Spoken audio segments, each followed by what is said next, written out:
श्री तरुण, रजनी एवं अनुराग जैन काला एवं समस्त काला परिवार, निवासी ब्यावर, प्रवासी मुंबई, राज तरुण चैरिटी फाउंडेशन मुंबई।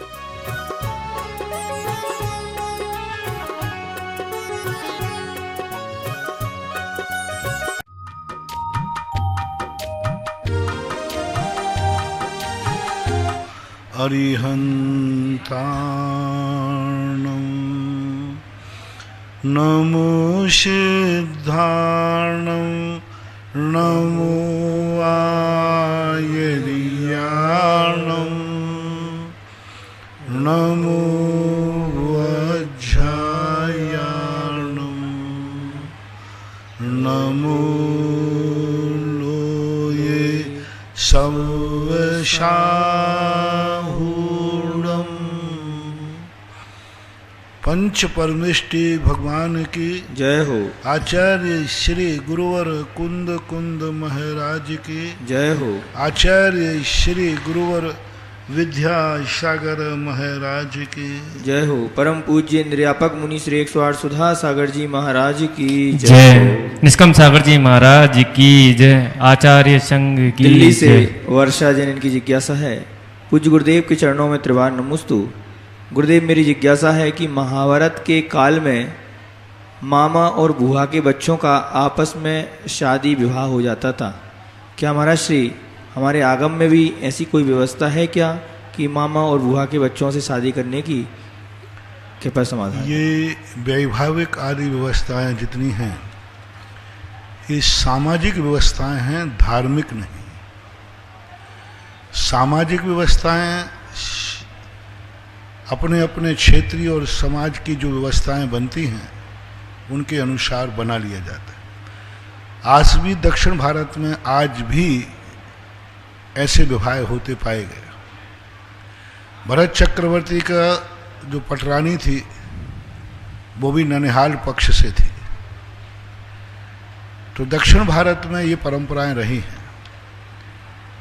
दक्षिण भारत के जो परंपराएं थीं उन परंपराओं में आज भी वो परंपराएं जीवित है। उत्तर भारत ने इन परंपराओं में कुछ सुधार किया है। उत्तर भारत में उन परंपराओं को सुधार किया क्योंकि पहले जो है उत्तर भारत में शादियां 8 साँकें मिलाई जाती थी। 8 साँकें यानी पिताजी और दादाजी, उधर माँ और माँ की माँ को, ये 8 साँकें मिलाई जाती थी। धीरे धीरे लगभग 1940 के लगभग 35 या 40 के लगभग भारत में एक मीटिंग हुई, सन आगे पीछे हो सकता है, पंडित गोपाल दास बरिया के सानिध्य में। और गणेश प्रसाद वर्णी जी उस समय विद्वान थे। उस समय एक उत्तर भारत की मीटिंग हुई और उत्तर भारत की मीटिंग में 8 साँकों के स्थान पर 4 साँकें की गई कि मात्र 4 साँकें माता पिता की और माँ की, ऐसे 4 जो भी साँकें होती हैं 4 साँकें मिलाई जाए। इस पर काफी विद्रोह हुआ, विरोध हुआ, अंत में जाकर के सहमति हो गई। और वही परंपरा आज वर्तमान में चलते चलते धीरे धीरे अब 2 साँकों पर रह गया। 2 प्रकार के विचारों को मिलाया जाता है, इधर लड़की के पिता उधर लड़के के पिता। तो इस प्रकार की ये सामाजिक सुधार होते होते 100 साल पहले कुछ अलग परंपरा थी, कुछ बाद में समाज ने उसमें सुधार समझा तो समाज ने बैठ के सुधार किया। ऐसे ही नहीं कि उस संकल के लैला मजनू ने सुधार कर लिया। समाज ने बैठा, समाज बैठ करके उसको सामाजिक रूप देती है। इसको हमारे यहाँ जनपद सत्य कहते हैं। लेकिन दक्षिण भारत में इस परंपरा में कोई सुधार नहीं हुआ। जो परंपरा चलती आई थी उसको आज भी वो लोग स्वीकार करते हैं। लेकिन उत्तर भारत में परंपरा नहीं है, तो इस परंपरा को हमारे लिए यही मानना चाहिए कि हमारे क्षेत्र की जो परंपरा है, हमारे समाज ने जो व्यवस्था बनाई है वो ठीक है। और फिर बनाना है तो समाज बैठ करके एक व्यवस्था बनाए, एक नियम फॉलो करे, उसके बाद फिर जाकर के कोई सुधार हो सकता है। क्योंकि शास्त्रों में इस संबंध की ज़्यादा चर्चाएं नहीं हैं, मात्र एक सामाजिक व्यवस्थाएं हैं, जो थोड़ा सा इतिहास कहीं बहुत दिन पहले देखा था, उसको मैंने आपके सामने रख दिया। शोकनगर से निर्मल जैन, इनकी जिज्ञासा है, पूज्य गुरुवर के चरणों में त्रिवार नमोस्तु। और यह इतिहास एक पहले जैन हितैषी नाम की पत्रिका निकलती थी, जैन हितैषी नाम की, लगभग 2427 के लगभग जैन हितैषी पत्रिका में ये सारा ब्यौरा दिया हुआ था। अशोकनगर से जिज्ञासा है, महाराज श्री आज के स्वाध्याय में आया कि अतिचार सिर्फ क्षयोपम सम्यक दर्शन में ही लगते हैं, ऐसा कैसे? एवं छायक सम्यक दृष्टि चक्रवर्ती युद्ध लड़ता है, भोग करता है, तो क्या उसको अतिचार नहीं लगते? कृपया समाधान करनी कृपा करें। किसने कहा अतिचार नहीं लगते? और ये कहाँ लिखा है कि छायक सम्यक दर्शन में अतिचार नहीं लगते? कोई सा छायक सम्यक दर्शन में भी अतिचार लगते हैं। कोई जरूरी नहीं है कि जितने अतिचार हों सभी लगे। ठीक है, उसको निसंकेत नाम का, शंका नाम का अतिचार नहीं लगेगा क्योंकि निसंकेत है। जितने अतिचार होते सभी लगना चाहिए नहीं, लेकिन बिल्कुल भी अतिचार नहीं लगते।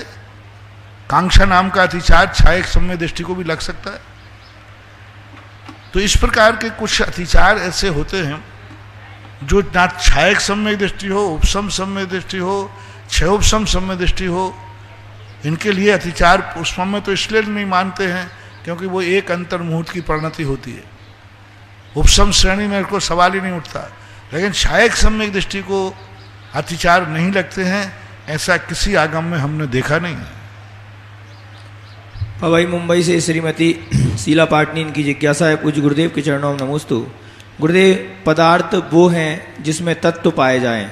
जीव और अजीव पदार्थ तो समझ में आते हैं, लेकिन आश्रव से निर्जरा और पुण्य पाप तो अशुद्ध जीव में और मोक्ष मुक्त जीव में पाए जाते हैं। फिर पदार्थ का नाम आश्रव से निर्जरा और पुण्य पाप तो अशुद्ध जीव में, मतलब मोक्ष मुक्त जीव में पाए जाते हैं। फिर पदार्थ का नाम अशुद्ध जीव या मुक्त जीव ना देके आश्रवादी तत्व और पुण्य पाप को क्यों लिया है, समझाने की कृपा करें। आपका प्रश्न स्पष्ट नहीं है। संभवतः आप क्या पूछना चाहते हैं? मेरी दृष्टि से आप ये पूछना चाहते हैं आश्रव को पदार्थ में क्यों लिया, बंध को पदार्थ में क्यों लिया? ये तत्व तो हो सकते, पदार्थ कैसे? नहीं, जो जो तत्व है वह किसी ना किसी द्रव्य का है, और जब तत्व बनेगा तो वह पदार्थ जरूर बनेगा। जो जो तत्व होते हैं वह पदार्थ जरूर होते हैं, और जो जो तत्व होते हैं वे किसी ना किसी द्रव्य की परिणति जरूर हो। तद्भावम तत्वम, वो किसी ना किसी के भाव हैं, और जब किसी ना किसी के भाव हैं तो वो किसी ना किसी को कोई ना कोई उपाधि जरूर देंगे। ऐसा होना चाहिए। वैसे आपका प्रश्न स्पष्ट नहीं है। बनगांव से श्रीमती माधुरी जैन, इनकी जिज्ञासा है, पूज्य गुरुवर के चरणों में त्रिवार नमोस्तु। महाराज श्री 22 जून के प्रवचन में आपने बताया समय सार के बारे में। जो समय सार पढ़ते हैं उसमें बहुत सारे गुण रहते हैं, परंतु हमने तो समय सार नहीं पढ़ा, हमने अपने गुरु के मुख से ही सुना है, तो उनमें समय सार के गुण कैसे आ जाते हैं? कृपया समाधान करने की कृपा करें। समय सार वो वस्तु है जो पढ़ने से ही आए, कोई नियम नहीं है।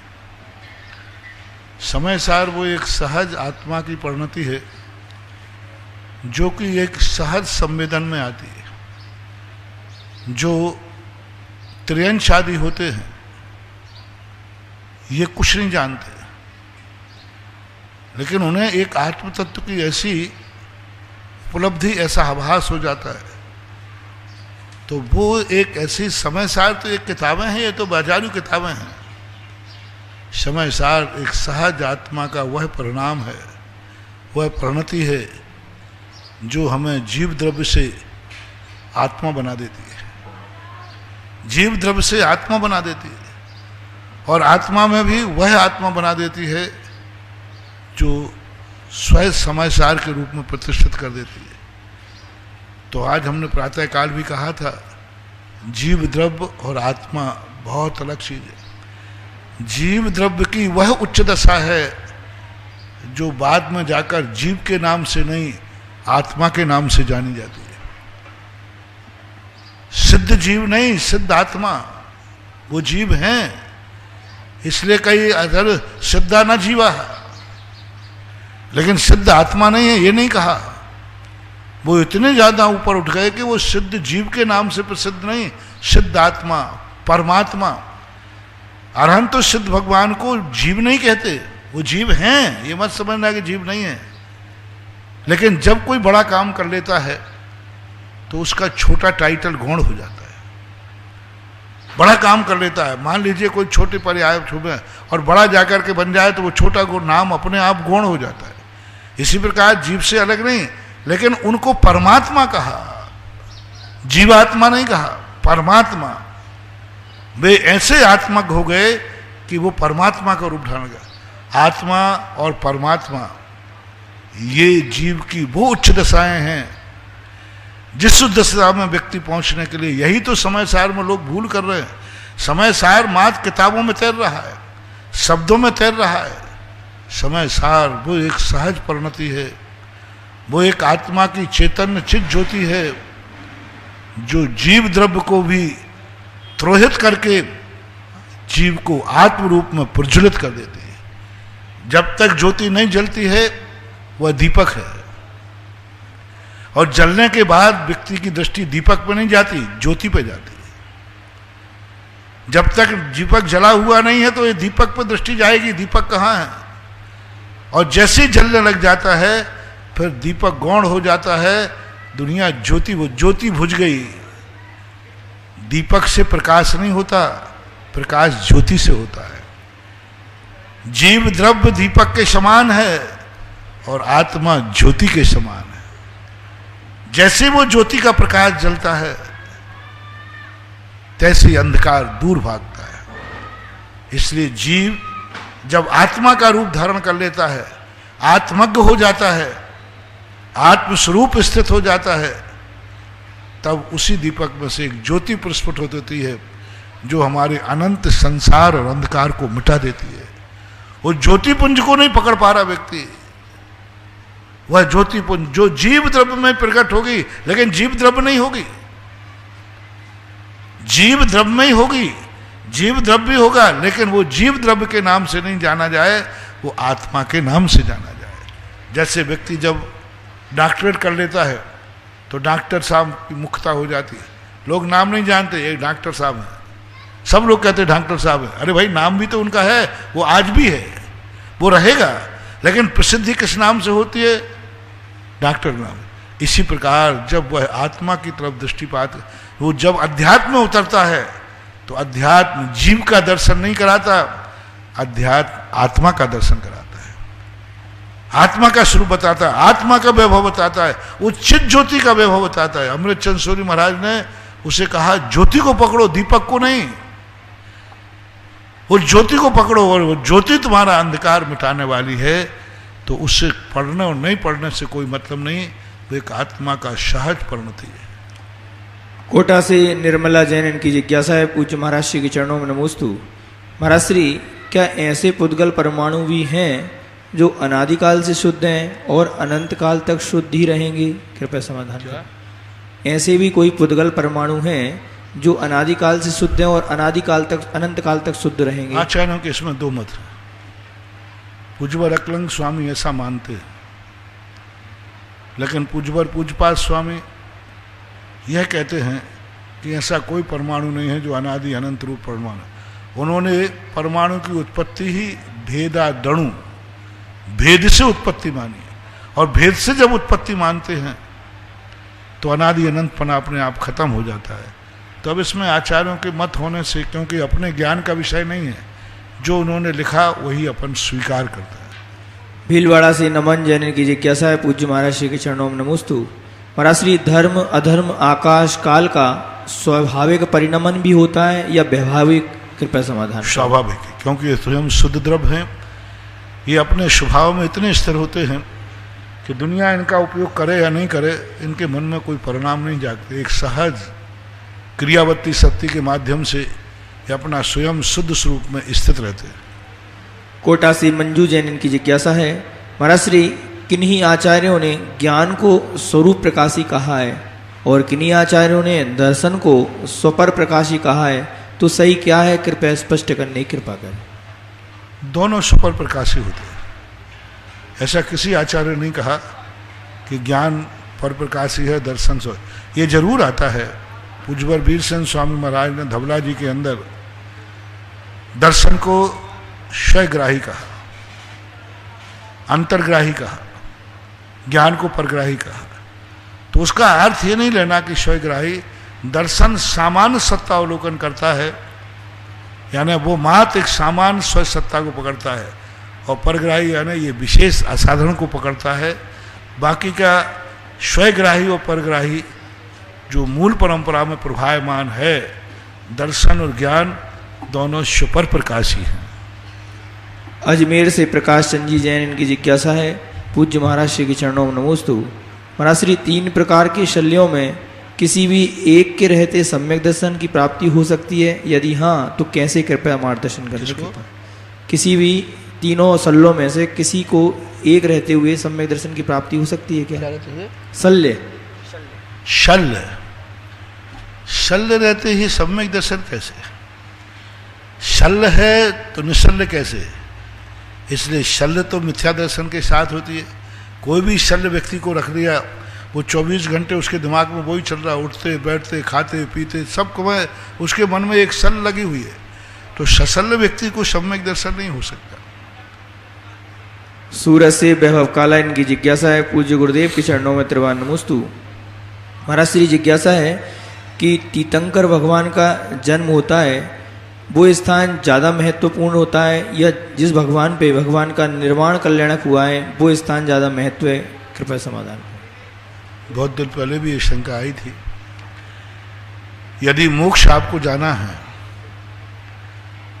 मोक्ष के प्रति आपकी रुचि है, आप चाहते हैं कि मैं इस संसार से ऊपर उठना चाहता हूं, तो मोक्ष कल्याणक ही सर्वथा उपादेय है, वही मनाना चाहिए। जन्म कल्याणक, यदि आप संसार प्रशस्त चाहते हैं, संसार के वैभव को चाहते हैं, संसार में रहना चाहते हैं, तो जन्म कल्याणक की मुख्यता, क्योंकि जन्म कल्याणक तो वैभव का प्रतीक है। जितना ज़्यादा वैभव का प्रदर्शन होता है और सामान्य रूप से प्रक्रिया में अपनाते हैं, तो 5 कल्याणक मोक्ष मार्ग को प्रदर्शित करने वाले हैं। कोटा से श्रीमती नविता जैन, इनकी जिज्ञासा है, पूज्य महाराज श्री के चरणों में त्रिवान नमोस्तु। महाराज श्री, मेरी जिज्ञासा है कि तत्वार सूत्र में आया है कि श्रुत मनेन्द्रिय से, तो महाराज जी श्रुत ज्ञान तो कर्ण इंद्रिय का विषय है, फिर अपन इसे मन का विषय कैसे कहते हैं? यदि अपन इसे दोनों का विषय माने तो क्या हानि होगी? कृपया समाधान करने की कृपा करें। जिसे दुनिया श्रुत कहती है वो श्रुत नहीं है। दुनिया शब्दों को श्रुत कहती है, जो सुना जाता है वो श्रुत है नहीं, ये द्रव्य श्रुत कहलाता है। और वहां पर जो चर्चा की गई भाव श्रुत की गई, और भाव श्रुत में भी मोक्ष मार्ग संबंधी भाव श्रुत, हे उपादेय का, क्या अच्छा है क्या बुरा है, क्या करना चाहिए क्या नहीं करना चाहिए, यह जो शुद्ध ज्ञान सोचता है, यह मन से मोक्ष मार्ग संबंधी जितना भी शुद्ध ज्ञान है वो मन से ही होता है, इंद्रियों से भी नहीं। और द्रव्य शुद्ध ज्ञान है जो मति ज्ञान को उत्पन्न करता है। ये जो शुद्ध ज्ञान अपन कानों से सुनते ना, इसको सुनने के बाद सबसे पहले मति ज्ञान होता है। इसलिए 336 भेदों में मति ज्ञानों में कर्णेंद्रिय से भी मति ज्ञान होता है। कर्णेंद्रिय क्या, जब शब्द को सुनता है तो पहले अवग्रह, यह आवाज धारणा होती है, फिर बाद में कहा जाता है ये शब्द महाराज ने किसके लिए कहा, किसके लिए कहा, क्यों कहा। ये जो सारा सोच होता है ये मन के द्वारा होता है, ऐसा माना। महाराज श्री, किस इंद्रिय के अभाव में जीव कल्याण नहीं कर पाएगा? क्या ज्ञान को भी अपन किंचित इंद्रिय मान सकते हैं या नहीं? कृपया समाधान करें। स्पष्ट बात है। किस इंद्रिय के अभाव में जीव कल्याण नहीं कर पाएगा, और ज्ञान को भी क्या अपन किंचित इंद्रिय मान सकते हैं क्या? ज्ञान को कथनचित नहीं, ज्ञान इंद्रिय नहीं होता। दूसरे मतों में ज्ञान इंद्रिय का चर्चा आता है, अन्य विचारक लोग कहते हैं, लेकिन ज्ञान इंद्रिय नहीं है। हाँ, इंद्रिय उस संबंध कह सकते हैं, इंद्रिय का अर्थ होता है चिन्ह। तो यदि आत्मा का चिन्ह लक्षण माने तो बहुत द्रावड़ी प्राणायाम करके हम ज्ञान को इंद्रिय कह सकते हैं, लेकिन वस्तुतः ज्ञान इंद्रिय नहीं है। जो प्रचलन में 5 इंद्रियां होती हैं, ये 5 इंद्रियां पुद्गल के सहभागी होती है, आत्मा की सहयोगी होती है, लेकिन ज्ञान का तो संबंध आत्मा के साथ तादात्म्य संबंध है। हाँ, आत्मा का लिंग होने से ज्ञान को इंद्रिय कहें तो कह सकते हैं, लेकिन जो इंद्रियों का व्यापार होता है ऐसा व्यापार आत्मा ज्ञान का नहीं होता। इनका एक पूछना और है महाराज जी, किस इंद्रिय के अभाव में जीव कल्याण नहीं कर पाएगा? पंच इंद्रियों के अभाव में भी पंच इंद्रिय होना जरूरी है। जैसे आज प्रातः काल हमने कहा था, आंख जो देखती है हमें वही अनुभव नहीं करना। आंख से मैं जो देखना चाहता हूं, आंख के लिए मैं नहीं हूं, मेरे लिए आंख है। आंख का गुलाम मैं नहीं हूं, आंख मेरी गुलाम है। आंख मालिक नहीं है, मैं मालिक हूं। जो मैं देखना चाहता हूं आंख को वह देखना पड़ेगा, ज्ञानी कहता है। और अज्ञानी कहता है आंख जो दिखाती है मैं देख लेता हूं, वो आंख का गुलाम हो गया। इसलिए इंद्रियां निषेध नहीं है। इंद्रियां जब अपने अनुकूल हो जाएं तब तो इंद्रिय के अभाव में कल्याण होता है नहीं, इंद्रिय के सहयोग होने में कल्याण होता है। क्योंकि संगी पंच इंद्रिय हुए बिना सम्यक दर्शन ही नहीं होगा, आगे कल्याण क्या होगा? तो इंद्रियां सहयोगी होना चाहिए, ना कि इंद्रियां हावी होना चाहिए। 12 से पंकज पाटनी इंजीनियरिंग की जिज्ञासा है। पूज्य महाराज श्री के चरणों में नमोस्तु। महाराज श्री, बाहुबली भगवान की प्रतिमा मूलनायक के रूप में वेदी पर विराजमान कर सकते हैं या नहीं? कृपया समाधान। नहीं, मूलनायक के रूप में बाहुबली को नहीं बनाया जा सकता, क्योंकि वो सामान्य केवली है, श्रद्धा के विषय है, आस्था के विषय है। लेकिन श्रद्धा और आस्था अलग चीज होती है और व्यवस्था अलग चीज होती है। मूल नायक तो 24 तीर्थंकरों में से ही कोई तीर्थंकर बनेंगे, वही मूल नायक के स्थान पर स्थापित किए जाते हैं, बाहुबली नहीं। नसीराबाद से अशोक कुमार जैन की जिज्ञासा है। पूज्य महाराज श्री के चरणों में नमोस्तु। महाराज श्री, अधिकांश तीर्थंकरों की कुल आयु की दृष्टि से उनका संयम काल की तुलना करें तो वह बहुत कम या कहें नगण्य रहा। हरिनाथ भगवान का तो सबसे कम मात्र 6 दिन ही था और अधिकांश का 1 माह से लेकर 12 वर्ष तक ही रहा, और लाखों वर्षों की अपनी आयु को उन्होंने मात्र सतगृहस्थ बनकर संसार को अच्छी तरह से भोगने में व्यतीत किया। तो इस युग में जवानी में ही मुनि बनकर संयम मार्ग चुनने की बजाय क्या हमारे लिए भी तीर्थंकरों की तरह अपने जीवन को प्लानिंग करना श्रेयस्कर नहीं है? युवा अवस्था में ही संयम अपनाकर और मुनि बनकर घर छोड़ने की बजाय क्या हमारे लिए अपने जीवन के अंतिम कुछ दिनों को महाव्रतों व संलेखना के लिए सुरक्षित रखकर शेष जीवन को अणुव्रतों की पालना करते हुए या उनका अभ्यास करते हुए इस संसार को तीर्थंकर की तरह भोग कर व्यतीत करना श्रेयस्कर नहीं है? और क्या महाराज श्री, लोकतंत्र के इस युग में अपने आहार विहार और निहार के लिए श्रावकों पर या समाज पर निर्भर रहने की बजाय अपने कुटुंबीजनों पर निर्भर रहना श्रेयस्कर नहीं है? कृपया समाधान करने की कृपा करें। तुम्हारा सोच बहुत छोटा है। सावन के आंधरे को हरा ही हरा दिखता है। तीर्थंकरों ने लाखों वर्ष भोगों में नहीं बिताए, तीर्थंकरों ने लाखों वर्षों तक संसार की व्यवस्था बनाई।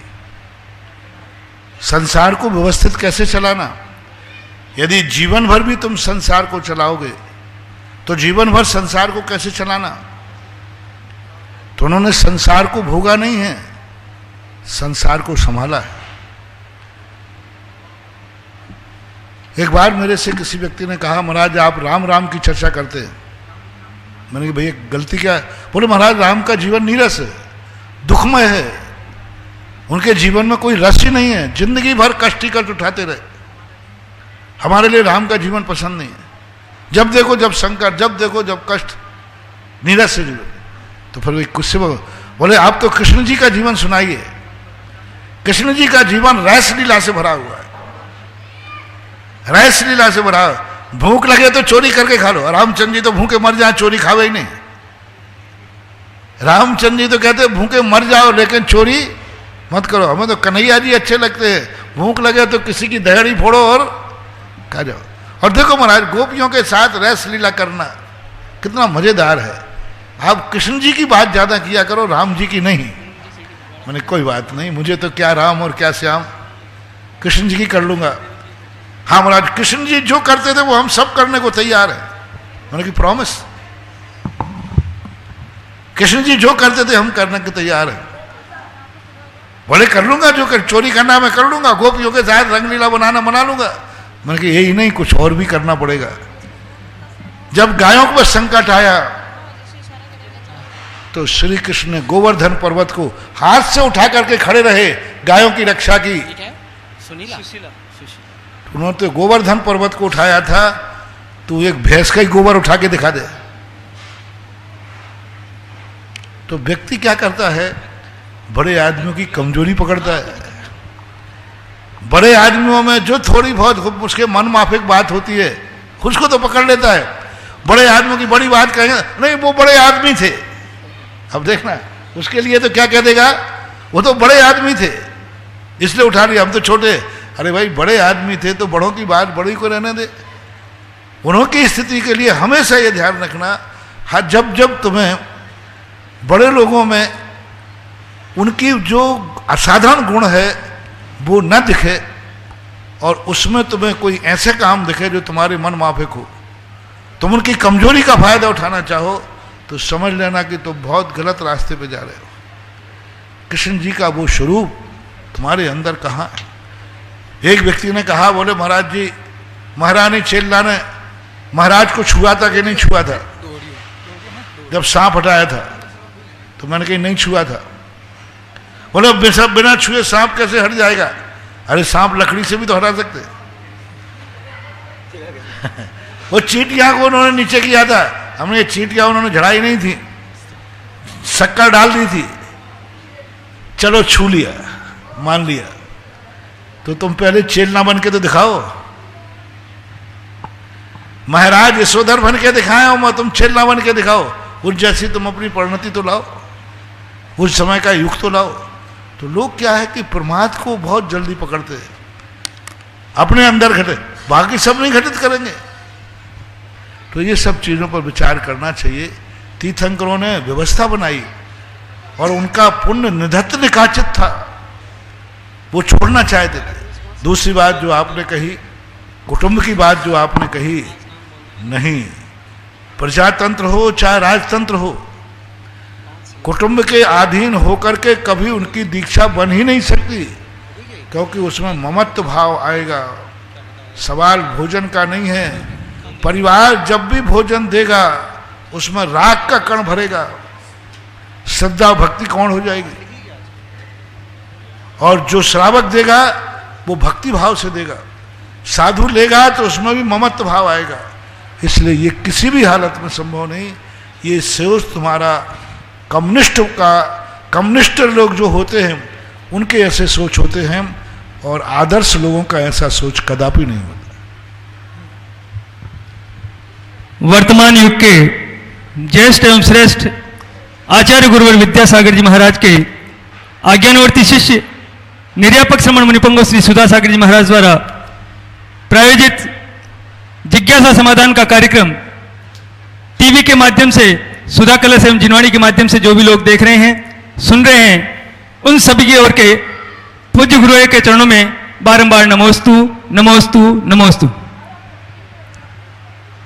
देशनोदय तीर्थ की पावन धरा पर जो नव सृजन होने जा रहा है उसमें कई योजनाएं यहां प्रस्तावित हैं। देशनोदय में एक विशाल कीर्ति स्तंभ जो 11 मंजिला लगभग 125 फीट की ऊंचाई को लेकर होगा, उसमें प्रत्येक तल पर 4 विशाल प्रतिमाएं विराजमान होगी व साथ ही एक तल पर 108 प्रतिमाएं भी विराजमान होगी। 4 प्रतिमाओं का न्योछावर राशि मात्र 7 लाख रुपए की रखी गई है और छोटी जो प्रतिमाएं हैं उनका 171 की राशि तय की गई है। जो भी महानुभाव अपनी लक्ष्मी का, ऊपर की 4 प्रतिमाएं हो चुकी है, ऊपर की जो पूरी मंजिल है 11वां तल, उसकी पूरी स्वीकृति मिल चुकी है। शेष जो प्रतिमाएं हैं उनकी स्वीकृति निरंतर आ रही है, वे भी स्थान सीमित हैं। जो भी पुण्यार्जन करना चाहें अपना नाम शीघ्रता शीघ्र दे। संतशाला का निर्माण, महाविद्यालय का निर्माण, धर्मशाला का निर्माण और नंदीश्वर जिनालय, इसके साथ ही कई योजनाएं यहाँ लागू हैं। जैसा आपका सामर्थ्य है, जैसा आप मन बनाना चाहें अपना पुण्यार्जन कर सकते हैं। यहाँ पूज्य गुरुदेव के सुभाषित से एवं प्रेरणा से लगभग 100 बीघा जमीन में ये नवसृजित सृजन प्रस्तावित हैं। भूदान के माध्यम से भी आप अपनी चंचला लक्ष्मी का सदुपयोग कर पुण्यार्जन कर सकते हैं। भूदान की कड़ी में हमें आज कुछ नाम मिले हैं।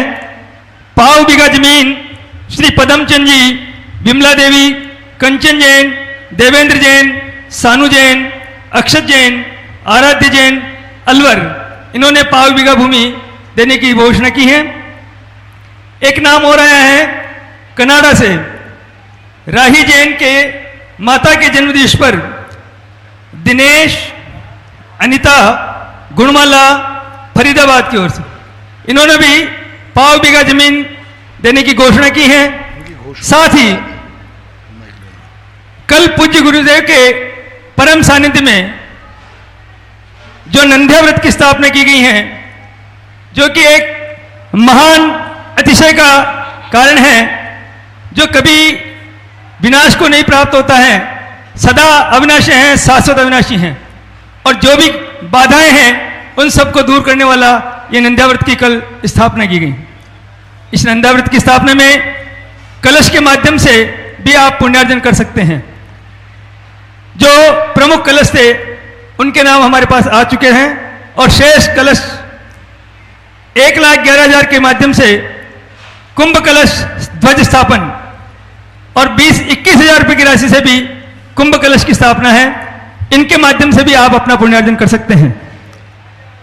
शिखर जी की पावन धरा की माटी, जो कि युगों से पूज्य रही है और पूज्य रहेगी, ऐसी पावन माटी इन कलशों में भरकर उस नंद्याव्रत में स्थापित की जाएगी। सभी इस नंद्याव्रत में पुण्यार्जन कर सके, इस हेतु मात्र 2100 रुपये की राशि से एक कलश भी रखा जाएगा। उस कलश में मेरे पास कुछ नाम आए हैं।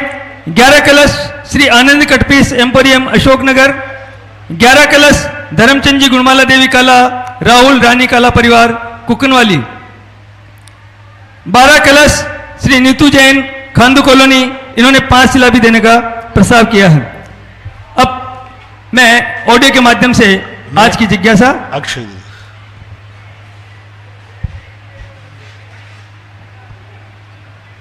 गुरुवर नमोस्तु नमोस्तु नमोस्तु। रमेश गजिया गांधीधाम। गुरुवर, आज का सुबह का प्रवचन तो आपका आध्यात्मिक प्रवचन बहुत ही दिनों बाद सुना गुरुवर। हमें तो 94 की आपकी याद आ गई गुरुवर। आज तो पूरा प्रवचन आपने आध्यात्मिक दिया गुरुवर। मेरी जिज्ञासा ये है गुरुवर, आपने जो सत्य और सत्ता का भेद बताया वो भी आज पहली बार पता चला गुरुवर। गुरुवर, मेरी जिज्ञासा यह है कि जो ज्ञान है वो ओनली ज्ञान है कि केवल ज्ञान है? किसके सत्ता, किसको हमको पकड़ना है, किसको दबाना है? कि ओनली ज्ञान को दबाना है? ओनली ज्ञान जो औदायिक भाव में आता है ज्ञान, वो ज्ञान को दबाना है कि कौन से ज्ञान को दबा के हमको सत्ता प्राप्त करनी है? गुरुवर, बताने की कृपा करें। नमोस्तु नमोस्तु नमोस्तु। ज्ञान 2 प्रकार का, एक पर्याय रूप, ये केवल ज्ञान आदि तो पर्याय हैं, मति ज्ञान, शुद्ध ज्ञान, ये सब पर्याय हैं। एक ज्ञान सामान्य होता है। ज्ञान जब भी किसी पदार्थ को जानता है तो पर्याय का रूप धारण कर लेता है। मति, श्रुत, अवधि, मना पर्याय और केवल ज्ञान, इनको धारण कर लेता है। ये ज्ञान जब भी जानेगा, वो ज्ञान को जानेगा, वो सत को भी जान रहा है, मति ज्ञान भी जान सकता है, शुद्ध ज्ञान भी जान सकता है, अवधि ज्ञान, मना पर्याय ज्ञान सहयोगी बन सकते हैं। केवल ज्ञान तो जानता ही है। यदि केवल ज्ञान ही सत को जानता है तो फिर तो हम कभी सम्यक दृष्टि हो ही नहीं पाएंगे। मैंने आज कहा था ना प्रातःकाल, सत को जाने बिना सम्यक दृष्टि नहीं हो सकता और सत जाने बिना केवल ज्ञान नहीं हो सकता। तो मति शुद्ध ज्ञान भी सत जानते, ये भी सम्यक है। हमने सम्यक की व्याख्या की थी कि सम्यक शब्द का अर्थ है सत को जानने वाला। तो मति शुद्ध ज्ञान वाला भी सत को जानता है, बस इतना है कि वह पर का आलम्बन लेके जानता है, केवल ज्ञानी स्वयं का आलम्बन लेके जानते हैं। लेकिन सत्य पर अडिग हुए बिना सत्ता का सुख नहीं आ सकता। सत्य और सत्ता ये दो चीजें समझना है।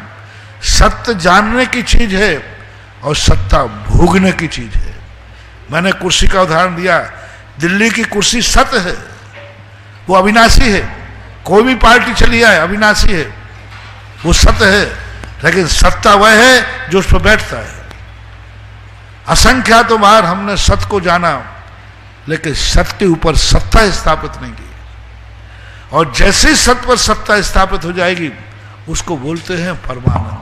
कुर्सी तो है, आज भी कुर्सी है, लेकिन कांग्रेस की सत्ता नहीं है, वो सुख नहीं है। पहले भी कुर्सी थी, लेकिन बीजेपी की सत्ता नहीं थी। कुर्सी तो कल भी थी, आज भी है, हमेशा से रहेगी। लेकिन सत्ता जो आत्मा की सत्ता है, वो सत्ता जब ही होती है जब ज्ञान के ऊपर आत्मा का अधिकार हो जाता है।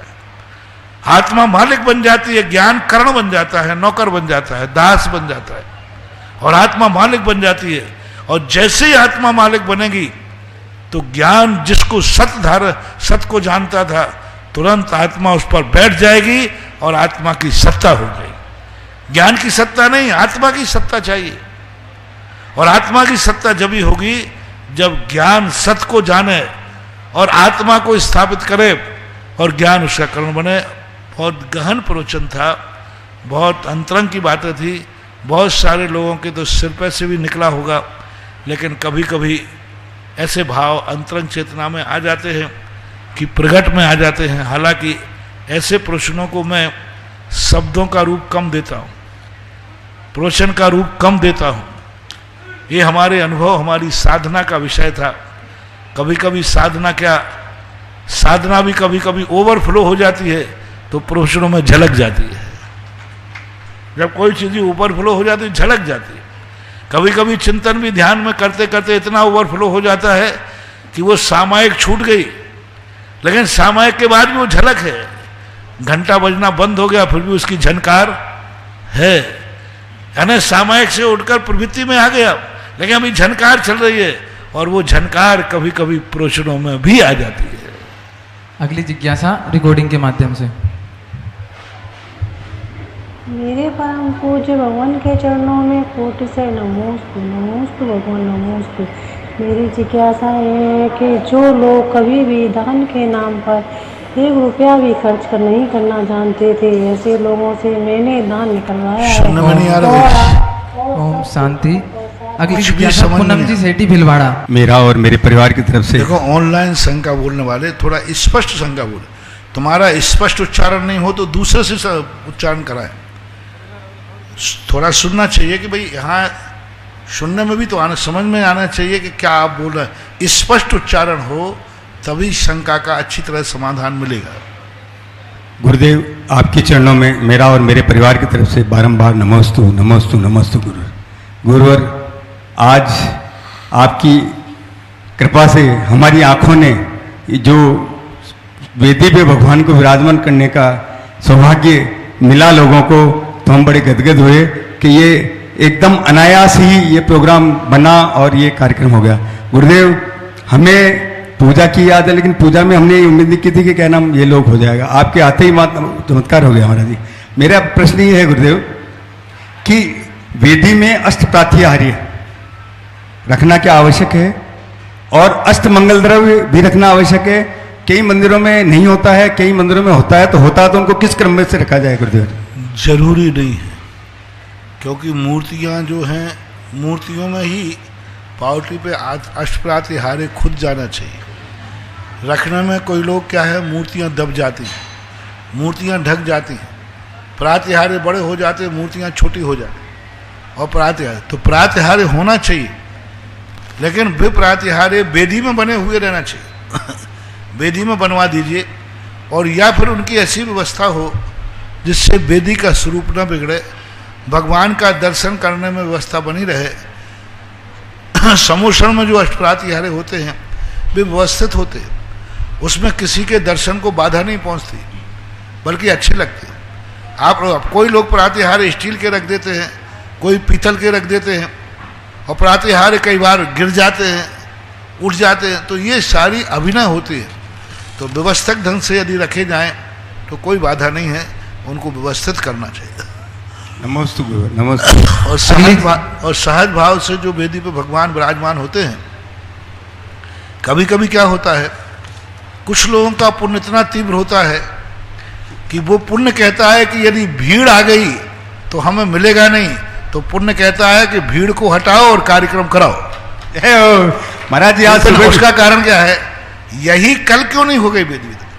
कल दोपहर में तो अपन फ्री थे, हो सकता था, लेकिन कल यदि ये कार्यक्रम हो जाता तो जो अंदर रहने वाले हैं इनका पुण्य का क्या होता? तो इनके पुण्य ने योजना बनाई कि भीड़ हटाओ, कार्यक्रम कराओ। तो जो अंदर रहने वाले थे, इनका जो इतने दिनों का पुण्य था, इनके पुण्य के कारण से ये वेदी प्रतिष्ठा और वेदी का कार्यक्रम आज हुआ, और आज ही ध्यान आया, और आज ही सबके भाव बने। नहीं तो ये कल बहुत अच्छी तरह हो सकता था, दोपहर में अपन सब फ्री थे, लेकिन कल यदि ये कार्यक्रम होता तो अंदर वालों को तो मिलने का सवाल ही नहीं उठता। पर गुरुदेव एकदम आपका प्रोग्राम बना और आप मतलब सब लोग इकट्ठे हो गए, मतलब सभी भगवानों के साथ। नमस्ते गुरु। अगली जिज्ञासा सुशीला जी बागुदार तैयार रहेंगे। सारिका जी जैन। 5 शिखर जी रज कलश में कुछ नाम आए हैं। गजराबाई, आनंद कुमार जैन, रौनक जैन ललितपुर। 5 कलश खुशबू जैन, योगेश जैन, सह परिवार अजमेर। जिज्ञासा। नमोस्तु गुरु, नमोस्तु मेरा और मेरी परिवार की तरफ से कोटि कोटि नमोस्तु नमोस्तु नमोस्तु। महाराज जी, मेरा प्रश्न ये है कि 13 द्वीपों में स्वयंभू रमण का नाम ही नहीं, समुद्र का नाम नहीं आया, वो कहाँ पे है? स्वयंभू रमण का नाम शास्त्रों में आता है, क्यों नहीं आता? 13 द्वीप में तो नहीं आया ना। 13 द्वीप नहीं, वो तो असंख्यात द्वीप के पार है, वो जहां है वहीं नंबर में तो आएगा। 13 द्वीपों में स्वयंभू रमण द्वीप समुद्र नहीं है, असंख्यात द्वीप समुद्र पार करने के बाद अंतिम द्वीप समुद्र है। 13 में कैसे आया? 13 तो ये बहुत पास ही है, निकट ही है। 13 द्वीपों का इसलिए नाम प्रसिद्ध है कि 13वें द्वीप तक ही अकृत्रिम चैत्यालय होते हैं। अष्टम द्वीप नंदीश्वर में, फिर अंत में जाकर के जो रुचकवर 13वां द्वीप है, उस द्वीप में जिनालय है, उसके बाद फिर कहीं जिनालय नहीं है। इसलिए 13 द्वीप जिनालय कारण प्रसिद्ध हैं। स्वयंभू रमण अंतिम है, शास्त्रों में आता है। नमोस्तु स्वामी, नमोस्तु। अगली जिज्ञासा सारिका जी जैन तैयार रहेंगे। पंडित ब्रजेश जैन, शास्त्री महुआ। मेरे आराध्य गुरु को मेरा और मेरे परिवार की तरफ से त्रिवाल नमोस्तु नमोस्तु नमोस्तु। गुरुवर, मेरी जिज्ञासा है, मैंने 6 डाला में पुण्य और पाप के विषय में पढ़ा, जिसमें बताया गया कि पुत्र की प्राप्ति होना पुण्य भी है और पाप भी है, वो कैसे? पुण्य तो संसार दृष्टि से कह सकते हैं, सांसारिक पुण्य के 2 रूप बंद होते हैं, एक पुण्यानुबंधी पुण्य और एक पापानुबंधी पुण्य। एक अभ्युदय संसार का वैभव दिलाने वाला, और एक परमार्थ का। क्योंकि पुत्र की प्राप्ति होने पर कई लोग उसमें व्यामोह में पड़ जाएंगे, उसी चिंता में लग जाएंगे, उसके अच्छे और बुरे कर्म करने से उसको संक्लेश होगा। बेटा बिगड़ गया तो आरोध ध्यान होगा, बेटा ठीक रहा तो अनुराग भाग जाग जाएगा। तो जैसे धन के लिए कहते हैं, धन बुरा हूँ भला कहिए, धन बुरा भी है भला भी। यदि गलत कार्य में उपयोग किया जाए तो बुरा है, और अच्छे कार्य में उपयोग किया जाए तो अच्छा है। इसी प्रकार बेटा यदि सद्गुण युक्त होता है, अच्छे मार्ग पर चलता है, और जाकर के वो धर्म की ध्वजा भी फहराता है, कुल की इज्जत और लाज बढ़ाता है, तो पुण्य है। क्योंकि जब तक संतान के बिना धर्म भी आगे कैसे बढ़ेगा। और यदि कुमार पे जाता है, गलत मार्ग पे जाता है, तो पाप है। ये तो उपयोगिता के ऊपर है कि वह बेटा कैसा निकल रहा है, क्या कार्य कर रहा है, उस अपेक्षा से पुण्य पाप मानना चाहिए। गुरुदेव, एक और जिज्ञासा है। पूछिए पूछिए। जब आचार्य श्री जिस पार्टी पे बैठते हैं, जिस सिंहासन पे बैठते हैं, तो उनके बाद उनके उठने के बाद सब लोग उसकी रज लगाते हैं अपने माथे पे। कोई बात नहीं, लगा। आसन क्या है? एक निषेधिका है। वस्तुतः साधु के चरण नहीं छूना चाहिए। साधु के जहाँ चरण पड़ जाते हैं वो रज पावन हो जाती है, चरण चिन्ह पूजे जाते हैं। साधु की निषेधिका की वंदना मिलती है कि साधु को तुम लोग नहीं छू पाते हैं, तो साधु जहाँ बैठता है उस स्थान को छूने से भी वही एनर्जी प्राप्त होती है जो साधु के चरणों से प्राप्त होती है। अगली जिज्ञासा पंडित जी साहब तैयार रहेंगे। मीना जी जैन आरोली। पूज्य गुरुदेव के चरणों में कोटि कोटि नमोस्तु। गुरुदेव, मेरी जिज्ञासा है कि आचार्य श्री का प्रवेश जब बुंदेलखंड में नहीं हुआ था, उसके पहले बुंदेलखंड के अधिकांश क्षेत्रों पर जीर्णोद्वार के लिए, नवनिर्माण के लिए राजस्थान वालों के, दिल्ली, बॉम्बे, कलकत्ता वालों के पार्टियां लगे मिलते थे। लेकिन जब से आचार्य श्री ने दान का महत्व बताया, दान के लिए प्रेरणा की और आपने शांति धारा अभिषेक का महत्व बताया, तब से गुरुदेव ये हाल है कि अब अगर देशनोदय में या तपोदय में भी कोई 10 बोलियां लगती हैं तो उसमें से 6 बोलियां बुंदेलखंड की आ जाती हैं। और पहले मैंने ये भी देखा गुरुदेव की 100-150 रुपए के लिए रसीद कट्टे लेकर के क्षेत्रों के लोग आते थे प्रचारक, और उससे उनकी व्यवस्था चलती थी। अब यह है गुरुदेव की सैकड़ों कलशों की बोलियां साधारण विधानों आदि में लग जाती हैं। तो मेरी जिज्ञासा यह है गुरुदेव की जैसी कृपा आपकी और आचार्य श्री की हम बुंदेलखंडियों पर हुई, वैसी ही कृपा दक्षिण भारत में, जैसा कि आपने भी परसों बताया था कि वहां जैन समाज बहुत है, लेकिन धर्म का, दान का उतना वहां प्रभाव नहीं है। तो उनके ऊपर भी आपकी करुणा, आपका मार्गदर्शन उन लोगों के लिए मिले। सबसे बड़ी बात है कि लोग पहले जो धर्म करते थे वो भगवान के लिए करते थे। भगवान, इसलिए उनको भार दिखता था। अब धर्म भगवान के लिए नहीं करते हैं, अब धर्म अपने लिए करते हैं, तो वो सौभाग्य दिखता है। जय। क्योंकि पहले ये लग रहा था भगवान का अभिषेक होना चाहिए, तो लोग भगवान कहते कहाँ की आफत आ गई। अब लगता है, अब लोगों को समझ आया भगवान के लिए अभिषेक नहीं है, ये तो अपने लिए अभिषेक है, पुण्य तो अपन को मिल रहा है। तो क्रिया दृष्टि में अंतर आ गया। पहले मंदिरों में पांडड़ी इकट्ठी होती थी, बड़ी मुश्किल से होती थी। कैसा युग था, लोग चंदा चिट्ठा करने कट्टे लेके निकलते थे, उनमें बेईमानी होती थी, 50% के कमीशन होते थे। आज जब से अभिषेक, शांति धारा और दान की प्रवृत्ति हुई है, तब से आज क्षेत्रों के दान के कट्टे आना बंद हो गए। राजस्थान वालों, जब मैं यहाँ आया था शुरू में यही कहता था महाराज जी फलाने क्षेत्र का दान फलाने। अब राजस्थान में कोई दान के कट्टे नहीं आते हैं। राजस्थान को पैसा चाहिए तो पैसा और उल्टा आ जाएगा। आ ही रहे महाराज जी, आ ही रहा है। राजस्थान वाले दान देते थे बहुत ज्यादा। आज राजस्थान में बाहर का दान कितना आ रहा है? बहुत ज्यादा आ रहा है। जिस समाज में दान का प्रचार ज्यादा होगा वो समाज समृद्धि में भी आगे होगा। वर्तमान में मैं देखता हूं जिस समाज में जितना ज्यादा दान का प्रचार होगा उस दान में संसार की दृष्टि से समृद्धि भी ज्यादा होगी, और जिस समाज में दान का प्रचार कम हो जाएगा उस समाज में समृद्धि भी धीरे धीरे कम हो जाएगी। आचार्य महाराज ने बुंदेलखंड के अंदर जो एक दान की प्रवृत्ति बनाई, दान का जो उपदेश दिया, महिमा बताई, लोग धन्य हो गए। और धन्य कब हुए? पैसा आया सो दिया। तो आचार्य श्री ने बीज बोना सिखाया, और जब फसल लहरा के आई तो लोगों ने डबल बोना शुरू कर दिया। आज बुंदेलखंड में करोड़ों करोड़ों रुपए के 100 धर्मेंद्र बन जाते। तो ये सारी चीजें, इसलिए तो मैं कहता हूं दान बीज है, जो व्यक्ति बोएगा वही फलेगा। और बिना बीज के कितना भी तुम मेहनत कर लेना, पूर्व भाव का पुण्य है तब तक तो मिल जाएगा, आगे सब खलास हो जाएगा। दान ही एक बीज है जो संसार की सुख समृद्धि को दे सकता है, और दान का सदुपयोग होना भी जरूरी है। आचार्य महाराज जिन क्षेत्रों पर कुछ भी व्यवस्था नहीं थी, मैं कह रहा हूं कि कुछ भी नहीं था, वहां के एक मैनेजर लगा रहता है, उसका वेतन नहीं होता था।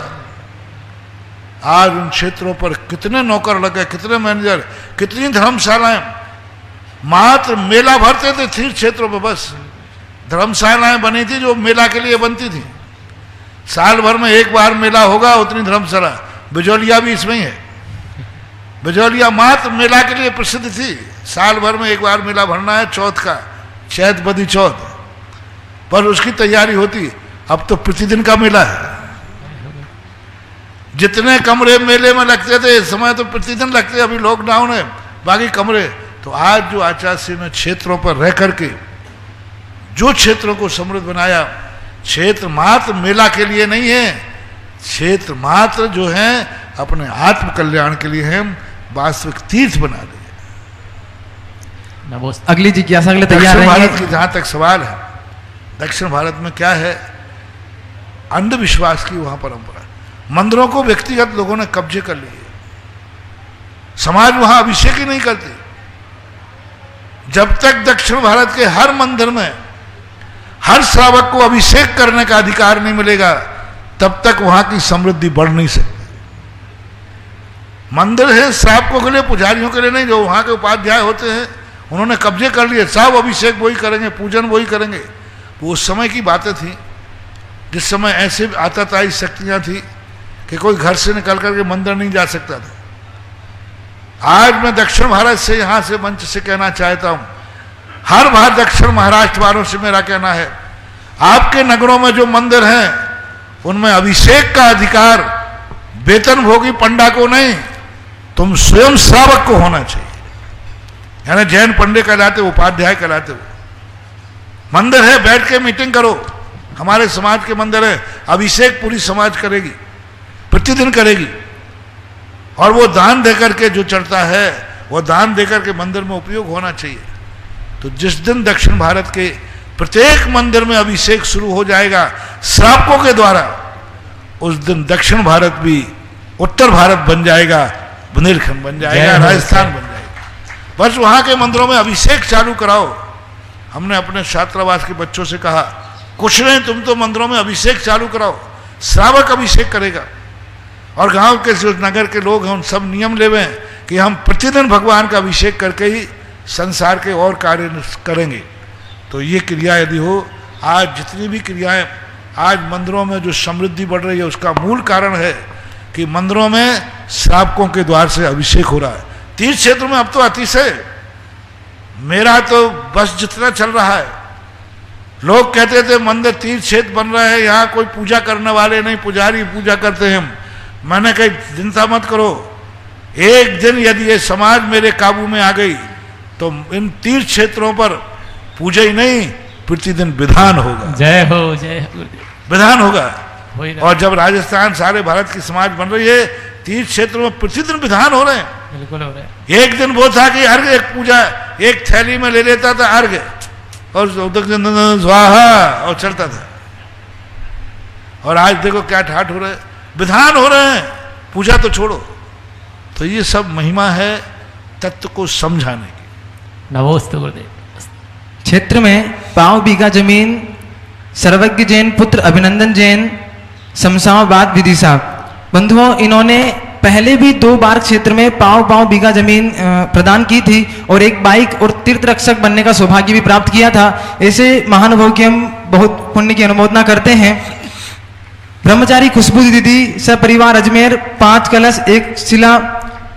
सोनल जैन प्रतिमा जैन मुजफ्फरनगर, इन्होंने नद्यावर्त महाकुंभ कलश स्थापित करने का सौभाग्य प्राप्त किया है 1,11,111 की राशि से। और 1,11,111 की राशि से पुनः अनुज जैन, ऋषभ जैन रोहाना, इन्होंने भी नंद्यावर्त महाकुंभ कलश स्थापित करने का सौभाग्य प्राप्त किया है। 5 शिला 5 कलश ज्ञान प्रकाश जैन तिलक नगर कानपुर। इन सब महानुभावों ने क्षेत्र में इस प्रकार दान राशि प्रदान की है, इनके पुण्य की बहुत बहुत अनुमोदना।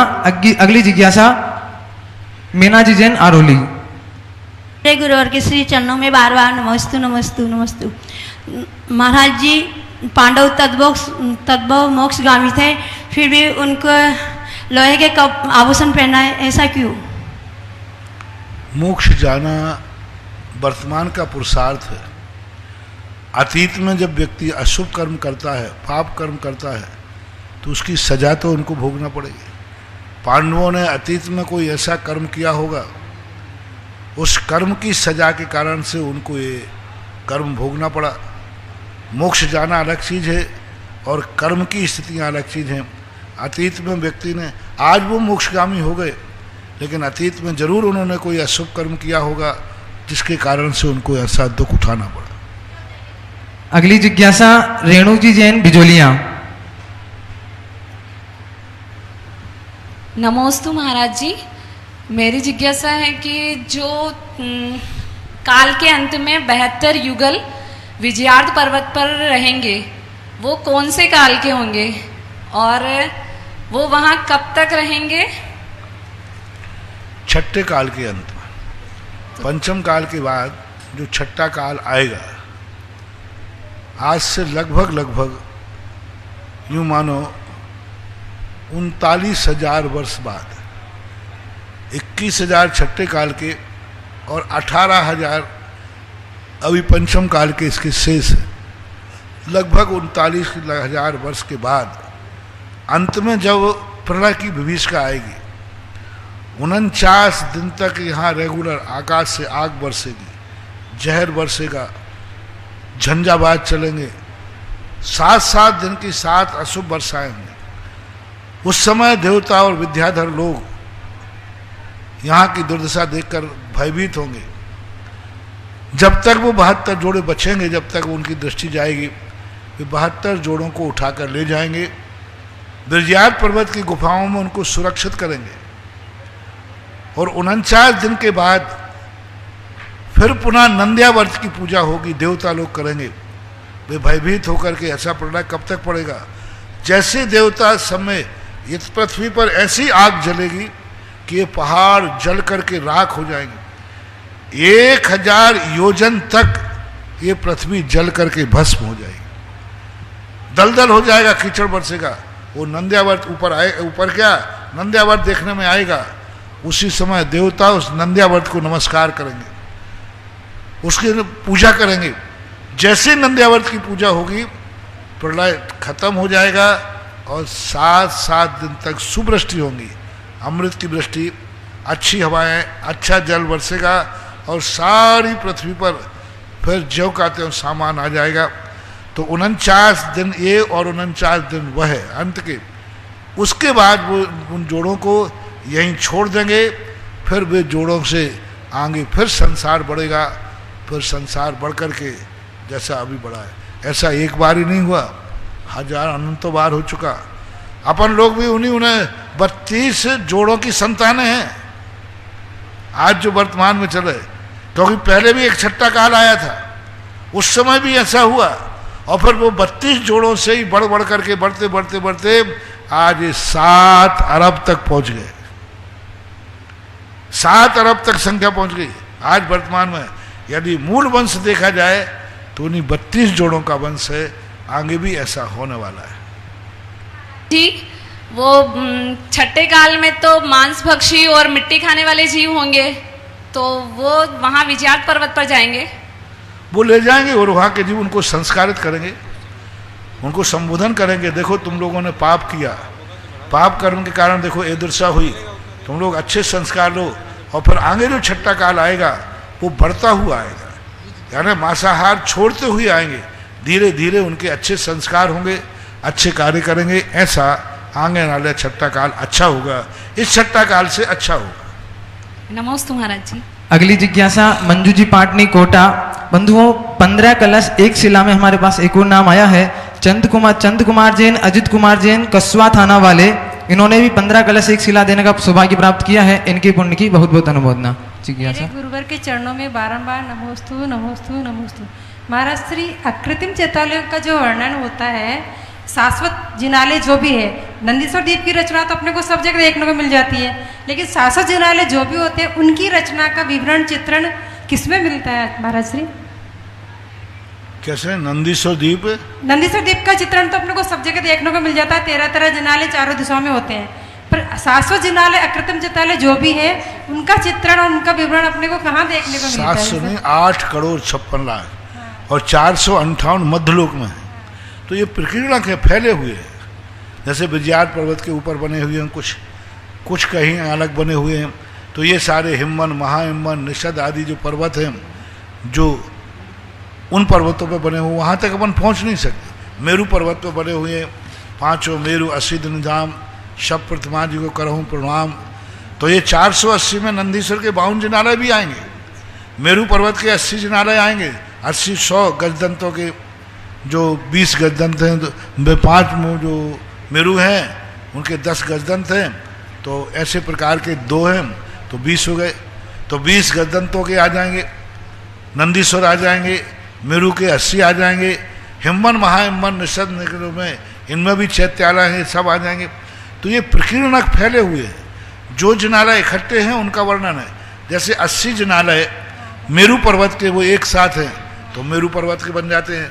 और जो जिनालय हैं, एक एक पहाड़ के ऊपर 1-1, 2-2 जिनालय हैं, तो उनको अपन नहीं कह सकते। इनकी शोभा कैसी होती है महाराज जी, मतलब किस तरह के होते हैं? शोभा तो सबके एक से ही होती है। एक से होती है। जिनालय का जो आकार प्रकार है, क्योंकि 500 धनुष की प्रमाण प्रतिमा है, उनमें भी मध्यम, उत्कृष्ट और जघन्य 3 प्रकार के जिनालय होते हैं। पूज्यवर अकलंग स्वामी ने श्री राजवार्तिक में उन्होंने 3 प्रकार के जिनालय कहा। बड़े जिनालय का नाप अलग लिखा है, मध्यम का अलग लिखा है, लघु का अलग लिखा है। लेकिन उसमें मूर्तियां में कभी लघु, उत्कृष्ट, मध्यम लिखी। मूर्तियां सदा कृत्रिम चैत्यालय में 500 धनुष प्रमाण ही होती हैं। पर मंदिर का जो परिकर है, मंदिर का जो फैलाव है, उसमें कम बेसी होती है। ऐसा नमोस्तु महाराज जी, नमोस्तु महाराज। अगली जिज्ञासा कमलेश जी सेठी भीलवाड़ा। गुरुवर के चरणों में नमोस्तु नमोस्तु नमोस्तु। महाराज जी, शांति धर्म में कई लोग तथास्तु बोलते हैं, कई लोग सदास्तु बोलते हैं, तो क्या बोलना चाहिए? तथास्तु शब्द ही ठीक है, क्योंकि जब उसको रिपीट किया जा रहा है, यदि सदास्तु होता तो फिर पहले शब्द में वाचक को उच्चारण करना चाहिए। जब दूसरा व्यक्ति उसको रिपीट करता है तो तथास्तु होना चाहिए। तथास्तु का अर्थ है जैसा आपने कहा वैसा ही हो। सदास्तु का अर्थ है सदा ऐसा हो। तथास्तु का अर्थ है वैसा ही ऐसा हो। प्राचीन पाठ जो है तथास्तु का है। वर्तमान में कुछ लोग सदास्तु बोलने लगे हैं, मेरे अच्छा तथास्तु ही ठीक है। अगली जिज्ञासा आरबी जैन महुआ।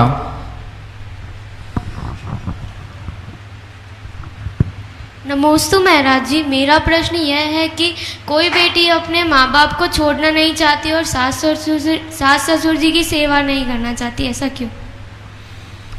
माँ बाप को छोड़ना नहीं चाहती, ऐसा? सास ससुर की सेवा नहीं करना चाहती, तो उसके लिए तो एक ही कार्य है, बहुत अच्छा कार्य है। ऐसी बच्चियों के लिए हमारे आचार्य महाराज ने पृथ्वा स्थली खोली है। बहुत अच्छा, यही तो, ऐसी बच्ची ही तो चाहिए जो माँ बाप को छोड़े नहीं और सास ससुर की सेवा करे नहीं। तो पृथ्वा स्थली में चले जाएगी तो सास ससुर तो मिलेंगे नहीं, मम्मी पापा सदा रहेंगे जिंदाबाद। मम्मी पापा तो रहेंगे, उनकी जीवन भर सेवा करते रहना।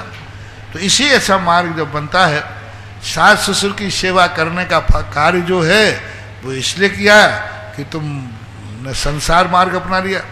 तो संसार मार्ग अपनाने का दंड है कि माँ बाप की सेवा छोड़ना पड़ती है, सास ससुर की सेवा करना पड़ती है। ये दंड व्यवस्था है।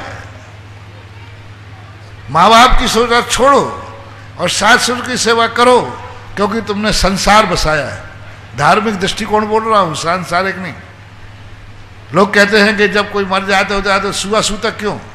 बोले उसके मरने पर तुमने गम मनाया ना, उसके होने पर तुमने खुशी मनाई, यानी संसार बढ़ाने में। तो धार्मिक दृष्टिकोण से उसको यही दंड दिया गया कि तुम माँ बाप की सेवा तो छोड़ेगी और सास ससुर की सेवा करेगी, ये व्यवस्था है। और जिनको ऐसा नहीं करना है कि माँ बाप को तो मैं छोड़ूंगी नहीं और साथ उनके लिए संसार नहीं बसाना चाहिए, विवाह नहीं करना चाहिए, सीधा आचासी पास जाकर पृथ्वा स्थली में शरण ले लेना चाहिए। अगली जिज्ञासा अमोलक जी जैन गोधा मांडलगढ़।